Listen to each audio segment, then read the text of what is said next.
말씀은 사사기 보겠습니다.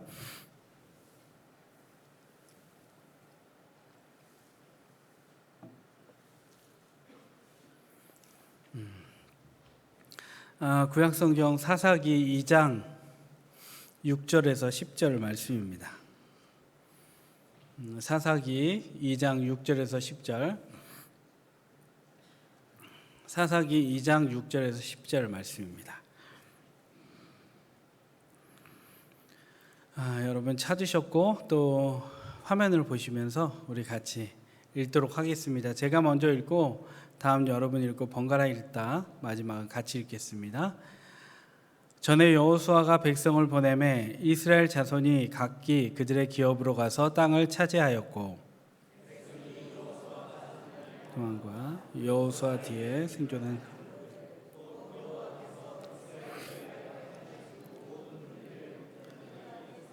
동안에 여호와를 섬겼더라. 여호와의 종 눈의 아들 여호수아가 110세에 죽음에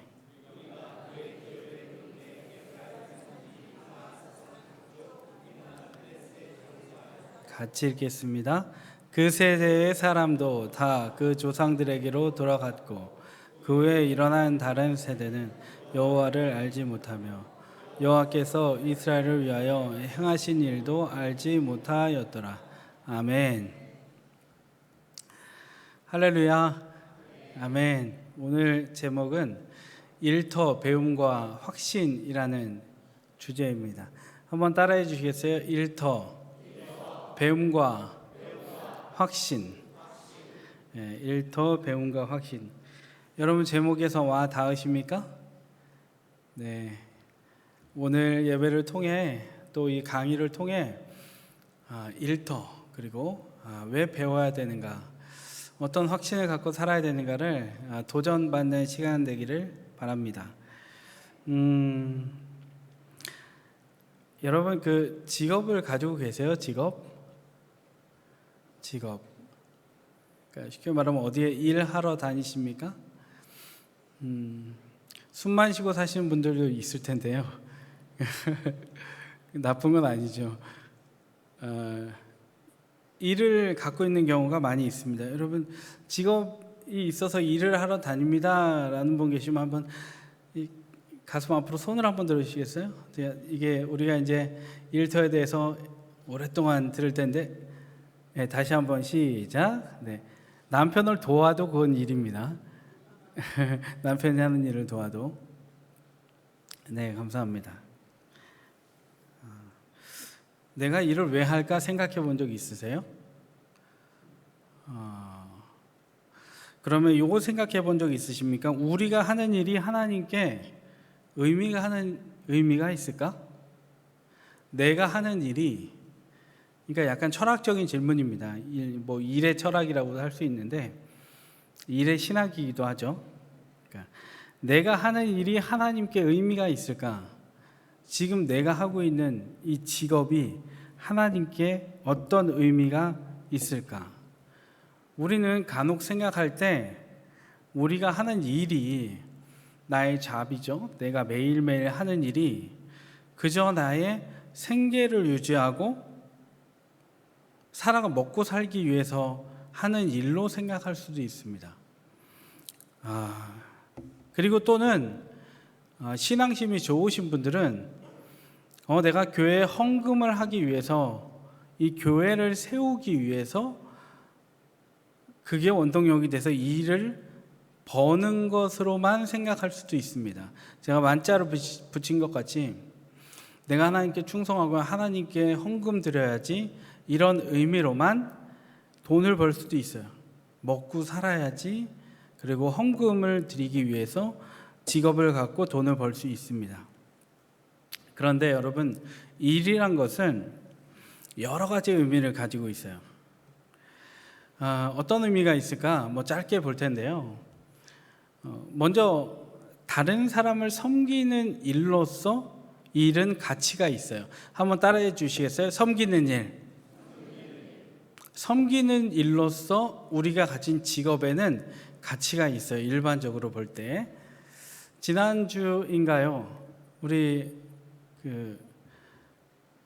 요양보호 사업을 하는 이제 박복순 권사님, 실명이 나와서 죄송합니다.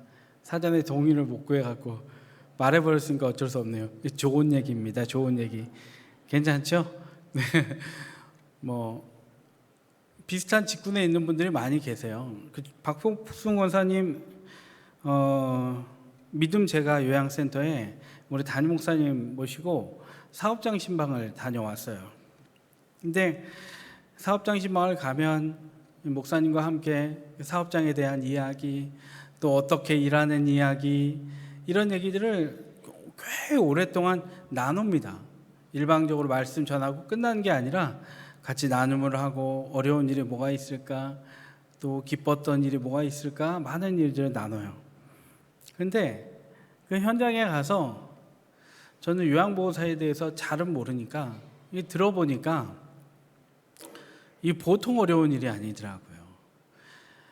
가서 3시간 있다 오지 이걸로 끝나는 게 아니더라고요. 2타임 뛰고 6시간 하지 얼마를 벌지 이게 아니더라고요. 그 일은 어떤 일이냐면 때로는 한 사람이 태어나서 또 한 어르신이 되어서 천국에 가실 수 있도록 그 마지막 길까지 함께 하는 것이 요양보호사 직종이더라고요. 그 성경에 보면 내 이웃을 내 몸과 같이 사랑하라 말씀하셨죠. 그것을 실천해야 되는 일이더라고요. 때로는 반찬을 만들어야 돼서 반찬을 막 했는데 반찬 훔쳐가는 거 아니야? 이런 억울한 일도 당하는 분들이 제가 박 권사님네에서 들은 얘기뿐만이 아니라 그런 일도 당하고요. 굉장히 억울한 일들 많이 당하면서까지도 그분을 섬겨야 하는 일. 그래서 그런 생각이 들었습니다. 일은 예수 그리스도의 사랑을 갖고 하지 않으면 정말 힘든 일이겠다. 그래서 그게 너무 싫어서 요양보호사를 안 하는 분들도 많이 있다고 그러더라고요. 이런 일들이 있는 거죠. 이렇게 섬기는 일. 의사도 마찬가지죠. 간호사, 간호조무사도 마찬가지죠. 그냥 일하는 것이 아니라 굳이 분류하자면 바로 섬기는 직종에 속한다라는 거예요. 여러분도 어느 직업을 가지고 있습니까? 내가 하는 일이 그냥 단지 나의 생계를 위해서 하는 일인가?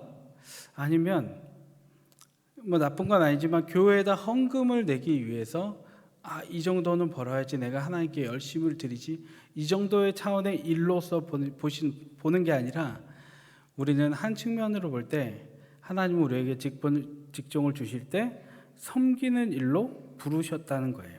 자, 그렇다면 이런 요양보호사나 간호사나 남들을 이렇게 도와주고 희생하는 일이잖아요. 이게 선한 일이잖아요. 선한 일 하면서 돈도 수입도 들어오고요.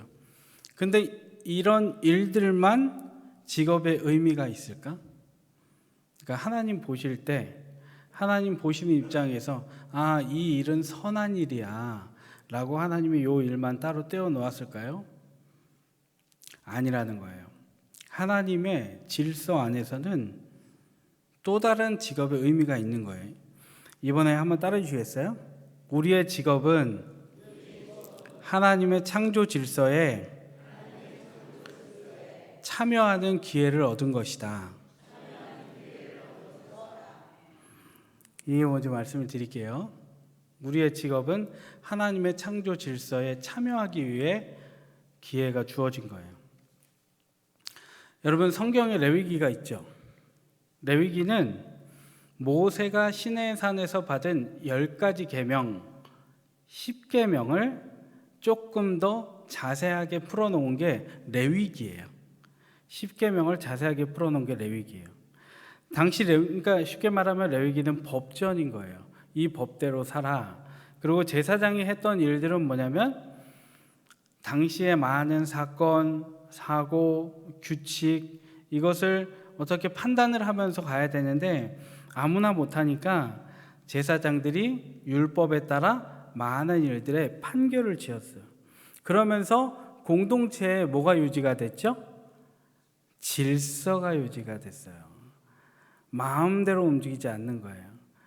마음대로 먹고 마음대로 자고 마음대로 행동하고 이게 아니라 그 공동체의 질서를 잡아나갔던 거예요. 이스라엘 공동체의 질서. 이 현 시대에는 어떤 사람들이 그 법을 집행하죠?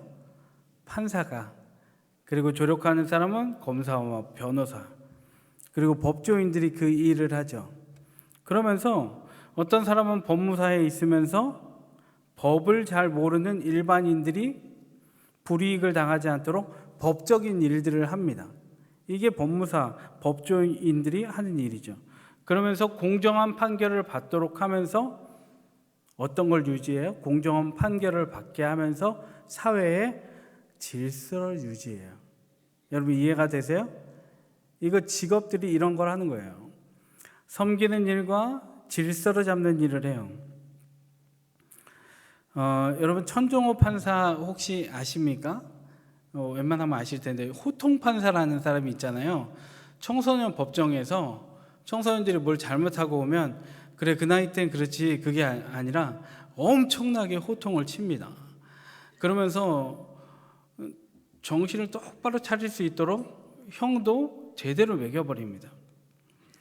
근데 이제 그가 크리스찬인데요. 그가 왜 그렇게까지 크리스찬임에도 불구하고 아니죠. 크리스찬인데 왜 이렇게 단호하게 애누리 없이 너무 단칼에 그렇게 자르고 호통을 치면서 판결을 할까?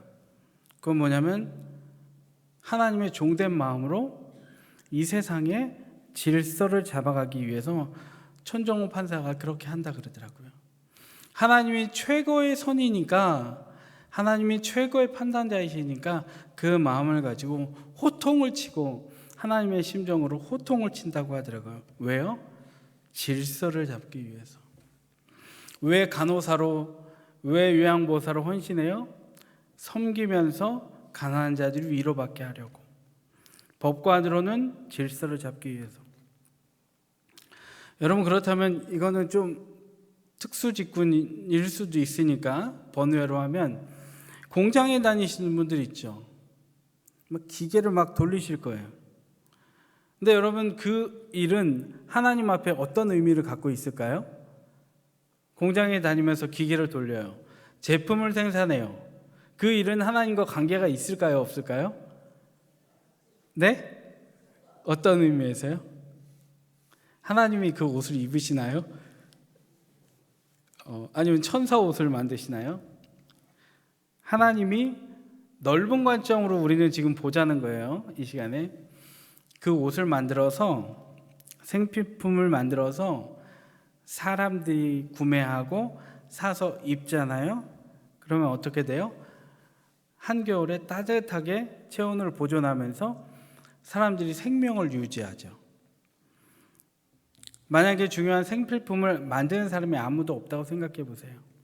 무질서해지겠죠. 어떤 분은 식당에서 일하고 계시죠. 주방에 계시죠. 그런 분들은 어떤 일 하는 거예요? 사람들이 밥을 먹고 일할 수 있게 하고 있어요. 자동차를 만드시는 분, 자동차를 고치는 분 있죠. 물류를 신속히 옮기는 분들도 있죠. 마이크도 누군가 만들었기 때문에 여러분이 제 음성을 또렷이 들을 수 있는 거예요. 마이크가 없다면 어떻게 될까요? 잘 안 들리죠? 전 베드로가 아니거든요. 베드로가 설교했을 때 3,000명이나 베드로의 목소리가 얼마나 컸길래 마이크도 없는 시대에. 근데 저는 목소리가 작죠. 누군가가 이걸 만들었고 누군가가 무엇을 했기 때문에 무엇이 유지가 된 거예요? 큰 범위 내에서 질서가 유지가 된 거예요. 이제 잘 함께 가시는 것 같아요. 여러분 우리나라에 현재 최근까지 조사했는데 우리나라의 직업이 몇 개인지 아세요? 네? 알 수가 없어요. 네.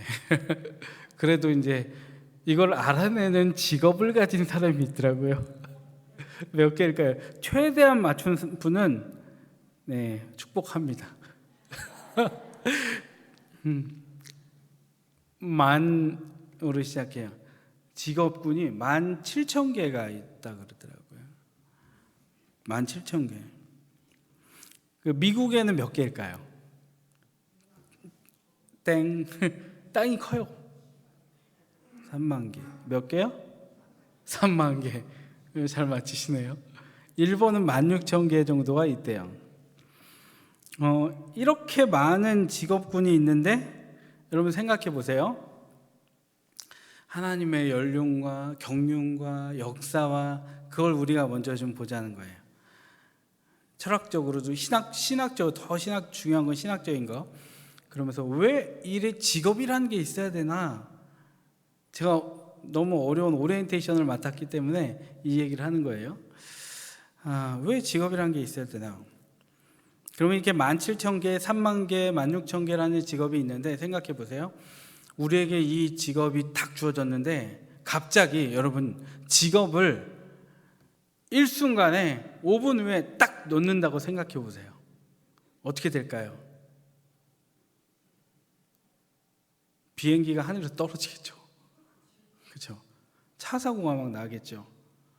신호등 여러 가지 자동화 체계되어 있지 않는 부분 다 뒤죽박죽 되겠죠.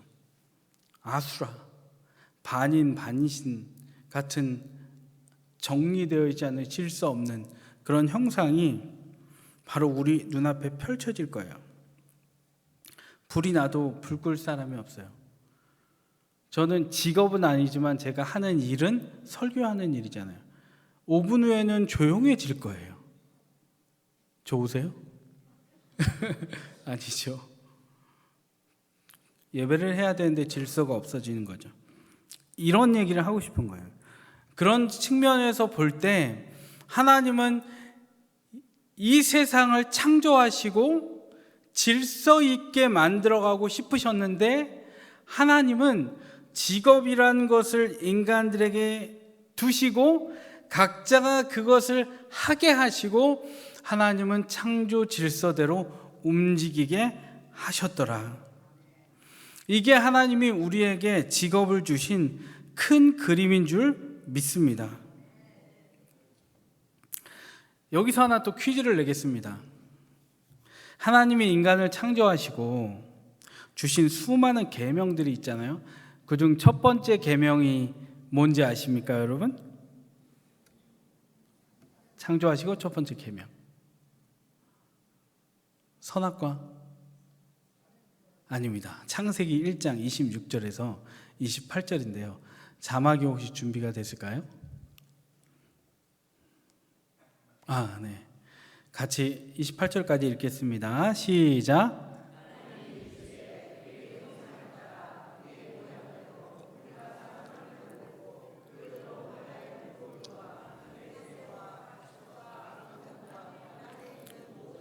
다스리게 하자 하시고 하나님이 자기 형상 곧 하나님의 형상대로 사람을 창조하시되 남자와 여자를 창조하시고 하나님이 그들에게 복을 주시며 하나님이 그들에게 이르시되 생육하고 번성하여 땅에 충만하라 땅을 정복하라.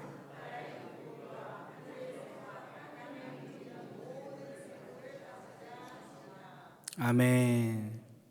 그 사진 PPT 처음 거를 한번 올려주시겠어요? 여러분 창세기 1장 26절에서 28절은 문화명령이라고도 하는데요. 이 문화명령이 뭐냐면 우리가 앞서 본 바와 같이 일반적으로 우리에게 17,000개, 미국엔 뭐 한 3만 개 이상 전 세계적으로 수없이 많은 종류의 직업이 있습니다. 근데 그 직업을 통해 하나님은 이 온 세계의 우주 질서를 운행하고 계십니다. 여러분 믿으십니까? 아멘이시죠. 그걸 다 운행하고 계세요. 그런데 하나님은 그 운행하는 것을 누구에게 맡겼냐면 하나님이 하나님의 백성에게 맡겼다는 거예요. 하나님의 형상에 따라 지으시고 지음받은 백성이 이 땅의 모든 문화, 모든 직종을 다스리면서 하나님께서는 이 땅을 질서 있게 만들어가길 원하셨다는 거예요. 여러분 아멘이시죠? 그러니까 일반론적으로 아무런 원칙 없이 그냥 불신자들에 의해서, 그냥 어떤 유능한 사람, 똑똑한 사람에 의해서 굴러가게끔 하나님은 우주를 창조하신 것이 아니라, 하나님은 그리스도인을 세우시고, 인간을 만드시고 그리스도인을 세우시고 생육하고 번성하여 땅에 충만하고 땅을 정복하기를, 바다의 물고기와 하늘의 새와 땅에 기는 모든 생물을 다스리는 것을 우리에게, 그 문화 정복 명령을 우리에게 주셨다는 거예요. 그러므로 여러분, 이 안에 앉아 계신 저와 여러분 성도에게는 직업을 갖고 살아가는 이유가 무엇입니까? 생육하고 번성하고 땅에 충만하고 땅을 정복하며 다스리라. 다스리기 위해서 우리에게는 하나님이 직업을 주신 줄 믿습니다. 그렇다면 여러분, 우리는 그런 정체성을 갖고 있잖아요. 그런 정체성을 갖고 있는데, 그러면 이제 방법론이 좀 필요하잖아요. 어떤 방법으로 다스릴 수 있을까요? 나라를, 이 온 우주를, 특히 우리 대한민국을 다스리라고 했는데 어떤 방법이 필요할까요? 한 국가의 체제, 운영 체제를 한번 얘기해 볼게요. 민주주의 여러분 있죠?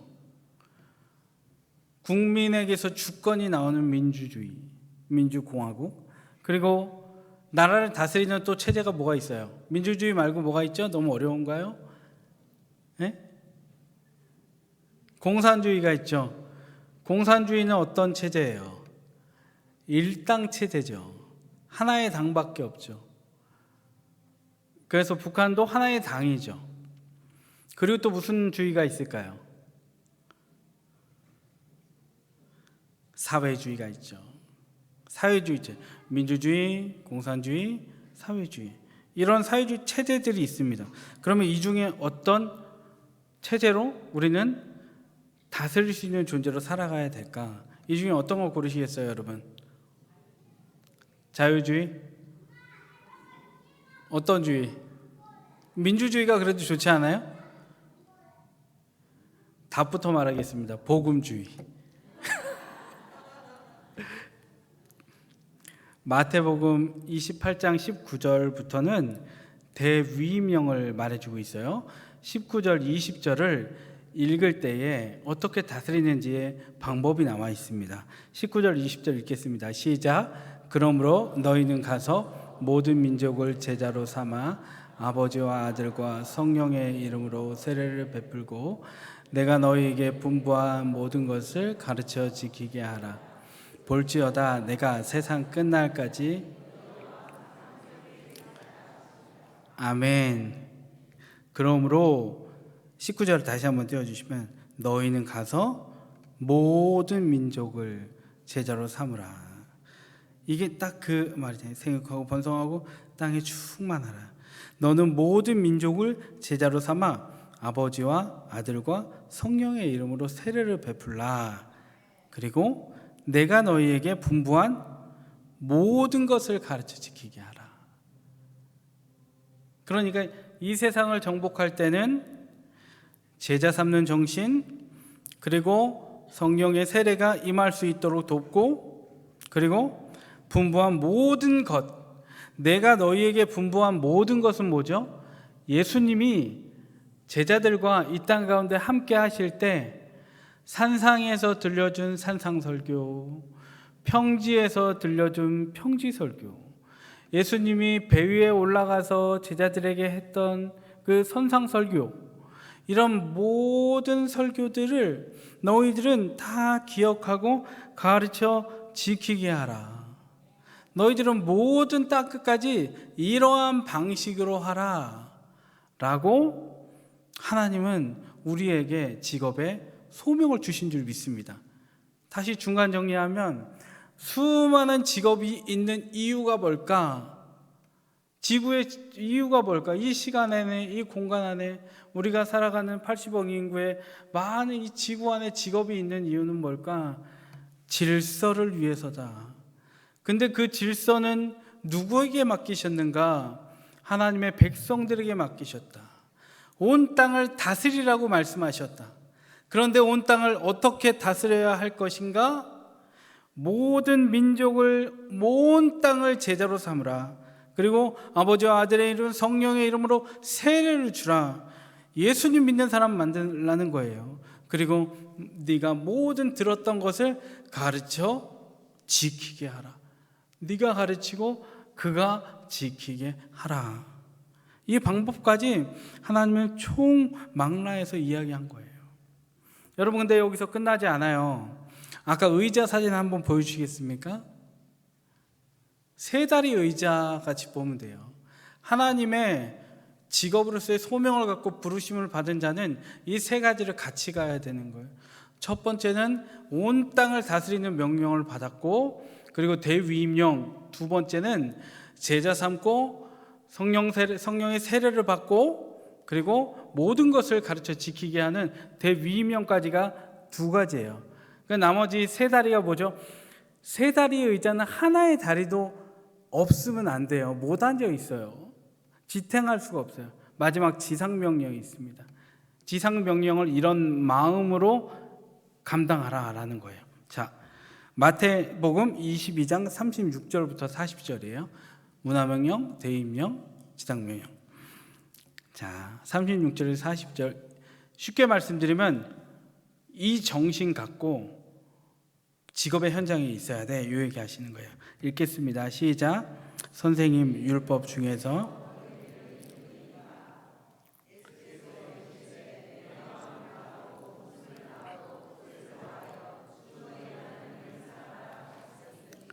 이것이 크고 첫째 되는 계명이요 둘째도 그와 같으니 내 이웃을 내 자신과 같이 사랑하라 하셨으니 이 두 계명이 온 율법과 아멘. 어떻게 하는 거예요? 간단합니다. 하나님을 사랑하고 사람을 사랑하는 마음으로 가르쳐 지키게 하고 주의 복음을 전하는 직업 소명의 현장이 되어야 한다는 거예요. 여러분 아멘이시죠? 그런데 문제가 있습니다. 우리는 이런 뜻을 가지고 있어도 이 시대가 만만치 않습니다. 그래서 우리는 이 시대와 세대가 어떤지 한번 살펴봐야 돼요. PPT 두 번째를 한번 빨간색으로 된 글씨만 읽어주시겠어요? 시작. 탈종교화. 오늘 본문을 설명을 드리겠습니다. 아까 사사기 2장 6절에서 10절. 이스라엘 백성들이 출애굽하고 광야에서 출애굽 1세대가 죽었습니다. 그리고 2세대가 이제는 가나안 땅에 들어가게 됐죠. 그리고 세대가 계속 지났죠. 근데 세대가 지나니까 그 안에 있는 사람들인 어떤 사람들로 구성이 되어 있냐면 오늘 본문에 나온 것과 같이 10절에 보면 그 세대의 사람도 다 그 조상들에게 돌아갔고 그 후에 일어난 다른 세대는 여호와를 알지 못하며 여호와께서 이스라엘을 위하여 행하신 일도 알지 못하였더라. 한번 따라해 주시겠어요? 다른 세대는 여호와를 알지 못하며 여호와께서 이스라엘을 위하여 행하신 일도 알지 못하였더라. 다음 세대는 다른 세대가 되다 보니까 여호와를 알지 못하고 여호와 하나님께서 이스라엘 선조들에게 어떤 기이한 일을 행했는지를 전혀 알지 못했다는 거예요. 그러면서 뭐가 됐다는 거예요? 탈종교화 됐다는 거예요. 쉽게 말하면 하나님을 떠난 세대였다는 거예요. 그들은 분명 우리가 오늘 받은 말씀과 같이 하나님께 명령을 받았어요. 문화 명령을 받았어요. 생육 번성 충만하라, 땅을 다스리라, 정복하라 명령 받았던 세대입니다. 이 앞선 세대들은요. 그런데 여기에 있는 지금 이스라엘 2세대는 그 명령을 받지 않은 세대예요. 그러니 선조들도 다 죽고 나니까 그들이 문화 명령 따위는 그들의 사사기, 이제는 가나안 땅을 정복하고 보니까 여기가 너무 좋은 거예요. 신문물들이 너무 많은 거예요. 그러니까 탈종교와 정신의 세계로 그 당시의 민족들의 분위기가 그랬다는 거예요. 지금 이 시대는 또 어떤 시대입니까? 우리가 사는 이 시대에 탈종교화 시대죠. 다음 자막 한번 그 사진 보여주시면 23년도 종교 인구 변화 추이에 보면 종교인이 까만색입니다. 처음에는 98년도에만 보면 52.8%에서 57%까지 올라갔다가 2000년대 초반에 지금은 23년에는 36%만이 종교를 갖고 있어요. 이건 기독교인들 말하는 게 아닙니다. 기독교인은 지금 10%대죠. 종교 자체가 관심이 없는 세대가 됐어요. 그리고 무종교인은 몇 프로예요? 63.4%. 이거는 설문조사 한 사람들만이니까. 그러니까 종교가 난 없어, 난 종교 관심 없어 라고 하는 사람들이 열의 7이고 나머지 셋은 불교, 천주교, 개신교, 이렇게 우리 기독교 이렇다는 거예요. 그 기독교 안에서도 또 많이 나눠지죠. 지금 이 시대 탈종교화 시대에 우리가 살고 있는 거예요. 자, 넘겨주시면 그러면서 이건 좀 어려우니까 넘어가겠습니다. 한 장 넘어가 주시면 지금 세대들의 특징이 뭐냐면 어디에 관심을 둡니까? 디지털, 핸드폰에 관심이 있죠. 그리고 개인주의 성향입니다. 이거는 MZ세대들이나 젊은 세대들을 뭐라고 하기 위한 이렇게 발표자료가 아닙니다. 개인주의는 악한 건 아닙니다. 개인주의 성향은 뭐냐면 이기주의가 나쁜 거죠. 개인주의는 자기의 것을 보장하고 지키고 싶은 것, 그리고 그와 함께 이타주의가 공존하는 그 얘기를 말하는 거예요. 근데 개인주의 성향이 짙어요. 근데 그러다 보니까 건드리지 말아주세요, 이거예요. 그리고 상호 존중 지향이 있죠. 요즘 이 시대를 우리가 한번 이렇게 데이터로 알아보자는 거예요. 상호 존중 지향은 뭐냐면 나도 당신한테 뭐라고 안 할 테니까 당신도 나한테 뭐라고 하지 마. 그러니까 준 만큼 받읍시다, 이 얘기예요. 축의금 얼만큼, 이렇게. 지난주에도 어떤 청년이 저한테 물어보더라고요. 목사님, 이런 관계인데 얼마를 축의금하는 게 좋을까요? 이런 거 물어보더라고요. 우리 청년들은 이게 정확하게 가려는 거예요. 그래도 이렇게 해야지, 이런 게 없는 거예요. 이게 나쁘다는 게 아니에요. 의식 구조가 그렇다는 거예요. 괜히 많이 주고 나중에 본전도 못 뽑았네, 이런 거 하는 것보다 나을 수도 있어요. 상호 존중. 내가 이렇게 할 테니까 이렇게 해줘, 이 정도. 더치페이 문화. 더치페이 안 하시잖아요. 너무 인색할까 봐. 내가 낼게 하고, 이런 완전 문화가 다른 거예요. 교회도 마찬가지죠. 다가오는 걸 부담스러워하는 거예요. 가치 있는 것 아니면 돈 쓰지 않아요. 내가 종교 가치 없다 생각하면 종교 없는 60, 70%, 80%에 속하겠다는 거예요. 다양성 존중하는 거예요. 왜 예수님만 믿어야 돼? 이런 이야기들로, 이런 사상으로 충만한 친구들이 우리 주변에 있는 젊은 세대들이에요. 특히 서울에 사는 사람들은요, 그런 젊은이들을 더 많이 만나게 돼요. 제가 오늘 시간이 너무 가니까 뒤에 자료들은 다 잘라버렸는데, 서울 수도권에서 대학 나온 친구들은 지방에 가서 직장을 구하는 퍼센테이지가 12%예요. 그러니까 열에 한 명만 서울 수도권 대학 나온 친구들이 지방에 가서 직장을 구한대요.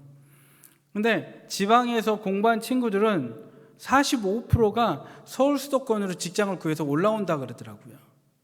그러니까 지방에는 인구가 어떻게 되냐면 없어요. 젊은 사람들이 없는 거예요. 근데 이런 사고 구조를 가진 사람들이 어쩌면 여러분의 직장에 대거 포진해 있다는 거예요.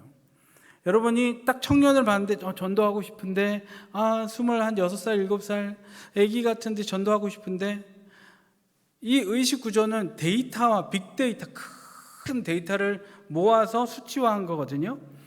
대부분의 의식 구조가 이런 친구들하는 거예요. 이런 문화 안에 살아간다는 거예요. 그런데 우리가 문화 명령을 받았으면 어떻게 다스릴 수 있을까? 완전히 문화가 다른데, 기독교 문화와 다른데 어떻게 할 수 있을까? 어떻게 이들을 우리가 앞에 본 것과 같이 섬기고, 또 어떻게 보면 복음으로 하나님을 믿게 할 수 있을까? 이 고민을 우리가 앞으로 정말 오랫동안 지속될 이 뭐예요? 일터 배움과 확신 가운데 배워 나갈 거라는 거예요. 여러분 기대되십니까? 우리 목사님들이 다 준비하실 텐데요. 이런 전략들을 우리가 함께 고민해보는 오후 시간이 될 거예요. 우리가 전도대가 또 이번 주 수요일 날 전도 시작하죠. 우리 여기 전도대원들의 정말 아름답고 달덩어리 같은 얼굴들이 앉아 계신데요. 정말 하늘에서 해같이 빛나는 영혼들입니다. 타 부서도 너무 귀하고 아름답게 쓰임받고 있는데, 전도대 밖에 나가면 어떤 취급받는지 아시죠? 여러분 많이 전도해 보실 때는 동성교회 하면 전도니까 거의 뭐 투명인간 취급하잖아요. 전도대만 날아다니네? 아니, 전도지만 날아다니네? 마스크를 나눠주면 사람은 안 보이고 전도지만 보이고 마스크만 들고 가고. 여러분 이 시대가 우리가 본 이렇게 전도만 어려운 시대가 아니라 의식 구조 문화 자체가 탈종교화 되었기에 교회에는 관심 없는 시대라는 거예요. 우리는 이때 어떻게 해야겠는가? 우리는 이 시대에 어떻게 해야겠는가?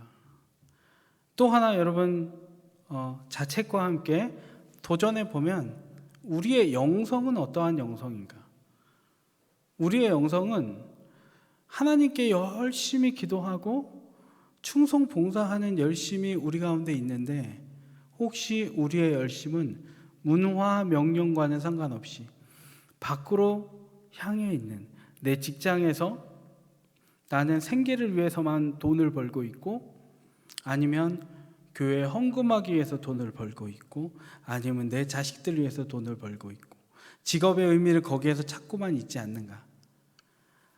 하나님의 입장에서 볼 때 우리의 직업은 어떤 큰 그림이 있다는 거예요?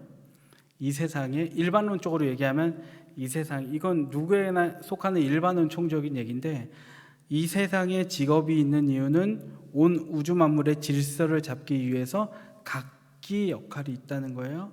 근데 하나님께서 우리에게 직업을 주신 이유는 뭐예요? 우리의 일을 통해 그들을 섬기고 그들을 예수님께로 오고 세례를 받고 제자가 되게 하고 모든 것을 가르치게 하기 위한 직업이라는 거예요. 지금 아까 손 들어주세요라고 했더니 많은 분들이 손 드셨거든요. 저는 이게 지금 이 시대에 그 돈을 벌어야 먹고 살 수 있으니까 우리가 직업을 갖고 있잖아요. 그렇죠? 여러분 나가서 얼마나간이라도 벌어야 반찬이라도 이렇게 하고 전기세도 내고 이렇게 하잖아요. 그래서 직업을 갖고 있잖아요. 또 너무 어려워졌어요. 세상이 먹고 살기 너무 힘들잖아요. 계란도 전에는 불과 한 2, 3년 전에는 2,500원이었는데 7,500원이더라고요. 집에 갈 때 계란을 못 사가고 가겠어요. 비싸져서. 여러분, 근데 이 시대가 어려워져서 우리가 직업의 현장으로 많이 나갔거든요. 근데 이 위기는 기회이기도 해요. 왜냐하면 크리스찬들이 교회만 있지 않고 집에만 있지 않고 직업 현장으로 나아갔잖아요. 일전에 방선호 원장님이라고 여기 오셔서 일터 세일회 때 강의하고 가신 분 기억나십니까?